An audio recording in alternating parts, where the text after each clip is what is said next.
নিজের মনকে নিজে প্রশ্ন করেন।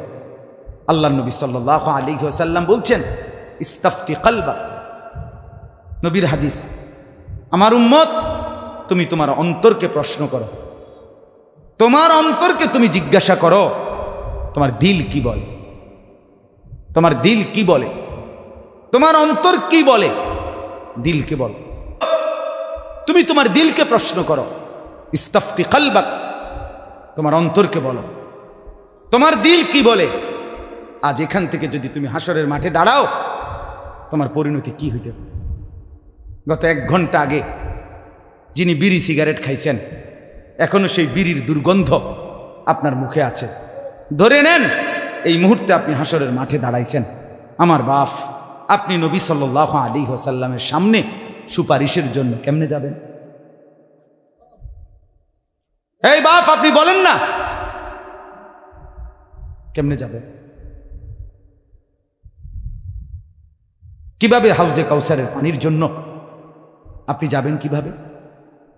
নবী সাল্লাল্লাহু আলাইহি ওয়াসাল্লাম বলবেন, উম্মত তুমি জানো না, আমি পেঁয়াজের গন্ধ পর্যন্ত সইতে পারি না, আমি কাঁচা রসুনের গন্ধ সইতে পারি নাই।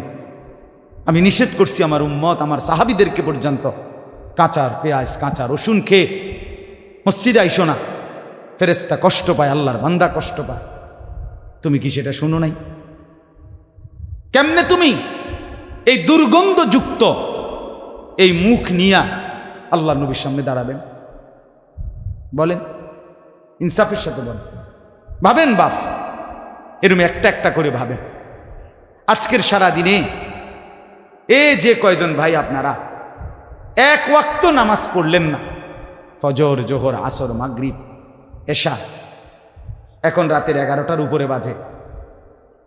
আমার বাপ, আপনি বলেন তো, এই মুহূর্তে আপনি হাসরের ময়দানে যদি দাঁড়ান, আপনি কি বলবেন আল্লাহকে? আল্লাহ তাআলা জিজ্ঞেস করবে, বান্দা তোমার কি শরীর অসুস্থ, এই কারণে নামাজ পড়ো নাই? আপনি কি বলবেন? আল্লাহ আমার খুব জ্বর, আমার সর্দি, আমার মাথা ব্যথা, আমার পেটের অসুখ। কি কারণ বলেন? এই ভাই, এই আপনারা বলেন না কেন আজকের দিনে কি কারণে নামাজ পড়েন না? বলেন, কি বলবেন আল্লাহকে? মুসলমানের বাচ্চা, তুমি কি বলবা সেটা বলো, বলো আল্লাহকে কি বলবেন আপনি বলেন। ইয়া আইয়ুহাল ইনসানু মা গাররাকা বিরাব্বিকাল কারীম। রব্বুল আলামিন বলে, হে মানুষ, আমার মতো দয়ালু মনিব থেকে কে তোমারে ভুলাইয়া দিল? এতটা মেহেরবান মাওলা আমি আল্লাহ, গোটা আসমান দিয়ে, জমিন দিয়ে, চাঁদ দিয়ে, সূর্য দিয়ে, কখনো রাত কখনো দিন, কখনো আলো কখনো অন্ধকার, কখনো রোদ কখনো বৃষ্টি, কখনো আলো কখনো বাতাস, কখনো সকাল কখনো দুপুর কখনো বিকাল, এত কিছু দিয়ে আমি রব্বুল আলামিন তোমাকে লালন করছি, পালন করছি। বান্দা, এমন দয়ালু মনিব থেকে কে তোমারে এর চাইতে বেশি প্রলোভন দিয়া ভুলায় দিল? কে বলেন? আল্লাহকে বাদ দিয়ে কার কাছে কি পেলেন? কথা বলেন না, বলে ভাই, বলে আল্লাহকে বাদ দিয়ে কারো কাছে কিছু বেশি কিছু পেয়েছেন? কেন আল্লাহকে ভুলে গেলেন? কেন? আল্লাযী খালাকাক, আল্লাহ বলেন আমি তো তোমাকে বানিয়েছি, ফাসাওয়াকা, আমি তো তোমার দেহের অঙ্গ প্রত্যঙ্গগুলো একটার সাথে আরেকটা আমি লাগাইছি। কে লাগাইছে? আল্লাহ। এই নাক, এই চোখ, এই হাত, এই পাও, খালাকতুহু বিয়াদিয়া। আল্লাহ তাআলা নিজে বলে, বান্দা আমি আমার নিজের কুদরতি হাত দিয়ে তোমাকে বানাইছি। আমার হাতে, আমার হাতে, আমার হাতে বানাইছি। তোর মাকে জিজ্ঞেস কর, বেটা মাকে, এই ছেলে নাফরমান সন্তান, বেনামাজি, বেশরম, বেহায়া, তুই জিজ্ঞাসা কর তোর মারে। তোর মা কোনোদিন জানে না তোর চোখ কোন দিন লাগাইছে, নাক কোন দিন লাগাইছে। তোর বাপ জানে না, তোর 14 গোষ্ঠী জানে না। আসমানের রব আল্লাহ বলে, বান্দা তোর মা ঘুমাইছে রাতে, আমি রাত গভীরে দিনের আলোতে 9.5 মাস টানা তোরে আমি নিজ হাতে বানাইছি। আমি বানাইছি বেঈমান, আমি বানাইছি। আমি বানাইছিলাম, আমি হাত লাগাইছি, আমি নাক লাগাইছি, আমি চোখ লাগাইছি, বিনিময়ে আমি বুঝি একটা সেজদা পাই না? নাফরমান এই চোখ আমি দিয়েছি, এই চোখে কত উলঙ্গ ছবি দেখলি, কত নাচ দেখলি, কত জিনা দেখলি, কত ব্যভিচার দেখলি, কত অশ্লীল দৃশ্য দেখলি, বেঈমান, আল্লাহর কোরআন দেখলি না কেন? বলেন, কি জবাব দিবেন আল্লাহকে? এই মুসলমান, কিভাবে বলবেন? জিন্দিগি তামসা মনে করছেন? হ্যাঁ, জিন্দিগি মানে বন বিড়ি, জিন্দিগি মানে ফাঙ্গাস তেলাফিয়া, জিন্দিগি মানে ফুলকপি ফাতাকপি, জিন্দিগি মানে চা বিস্কিট, জিন্দিগি মানে গপসপ, জিন্দিগি মানে নাচ গান, জিন্দিগি মানে জিনা ব্যভিচার, জিন্দিগি মানে অশ্লীল ছবি গান বাদ্য।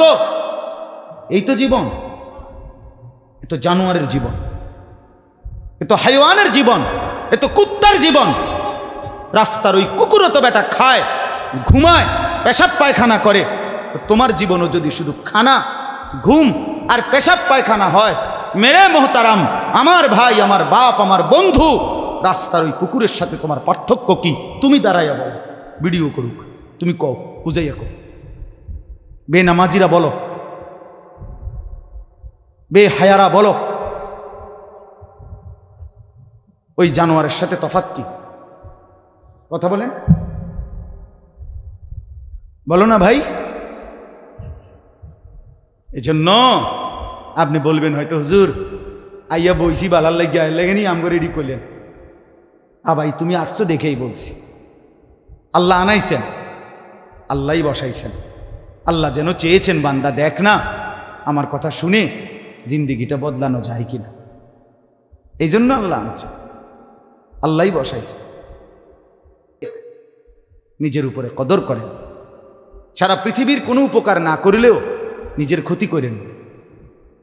এত বোকা মানুষ হয় না রে ভাই। এতবার শুনছেন, এতগুলো নাফরমানির পরে জাহান্নামের আগুনে জ্বলতে হবে, কবরের আযাব ভোগ করতে হবে, এতগুলো কথা, এত নবীদের কথা, রসুলদের কথা, সাহাবীদের কথা, আল্লাহর কোরআনের কথা, এত লক্ষ ওলামাদের কথা, 1450 বছর ধরে যে কথা চলতেছে, এ কথা কি অযৌক্তিক, অবাস্তব মনে হয়? কথা বলেন না। তাইলে এতবার শুনবার পরে কেমনে প্রত্যাখ্যান করেন?